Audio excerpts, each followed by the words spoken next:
आप सबका स्वागत है आपके अपने YouTube चैनल फिल्मी रिएक्शन में। तो कैसे आप सब, उम्मीद है आप लोग अच्छे होंगे। मैं बिल्कुल अच्छी हूँ आप लोगों की दुआ से। तो दोस्तों आज ही नीलकमल सिंह के गाना आया, तो मैं जल्दी जल्दी उसका रिएक्शन लेके आ गई हूँ आप लोगों के लिए, क्योंकि मुझे पता है आप लोगों को नीलकमल सिंह के गाने बहुत अच्छे लगते हैं।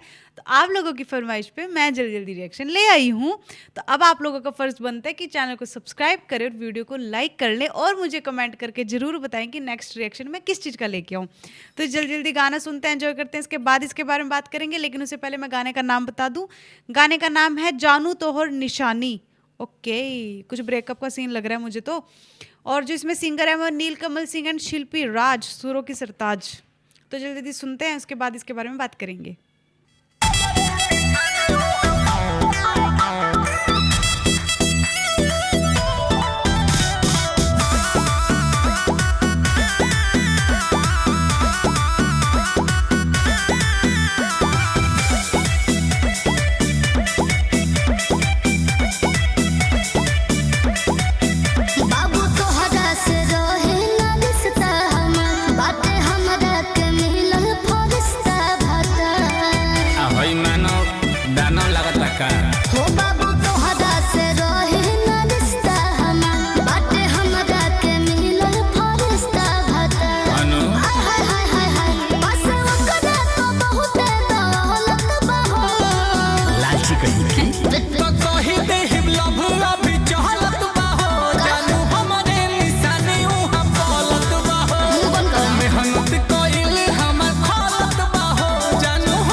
सेटिंग है, चैटिंग वाला ना है। जाने तहरा के कैसे भुला दी, मजा तोहार वाला दोसर ताने दी। सुना मनवा करो ऐसा मचलत बहो लगाइए ना तो अच्छा हमरो मराया बढ़लत बहो, बाकी हमरे निशानी ओहा पलत बहो।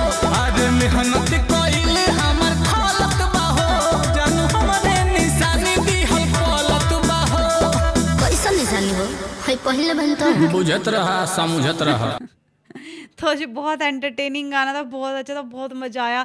दोनों की, इन दोनों की जो केमिस्ट्री है ना यार, वो बहुत अच्छी है। दोनों साथ में बहुत अच्छे लगते हैं, एक्ट बहुत अच्छे लगते हैं। और इनकी मुझे लग रहा है रियल लाइफ में भी कुछ ना कुछ तो चल रहा है, जिस वजह से हर गाने में यही होती हैं दोनों साथ में ना। बहुत अच्छा लग रहा था, बहुत एंटरटेनिंग था। वो कह रही थी कि मैं दूसरे, मेरा भरतार है, मैं उससे शादी, मतलब भरतार ढूंढ रखा है, मैं उससे शादी कर लूँगी यार। वो बहुत अच्छा था, बहुत मजा आया। आप लोग कैसा लगा प्लीज़ कमेंट करके जरूर बताएं। और इसी के साथ मैं इस वीडियो को यहीं पे करती हूँ खत्म। मिलते हैं नेक्स्ट वीडियो में, तब तक के लिए अपना ख्याल रखें। और अगर आप लोग चाहते हैं मैं ऐसे ऐसे वीडियोस का और रिएक्शन लेके आऊँ तो वो भी मुझे कमेंट करके जरूर बताएं। इसी के साथ मैं इस वीडियो को यहीं पे करती हूँ खत्म। मिलते हैं नेक्स्ट वीडियो में, तब तक के लिए अपना ख्याल रखें। Tata bye by.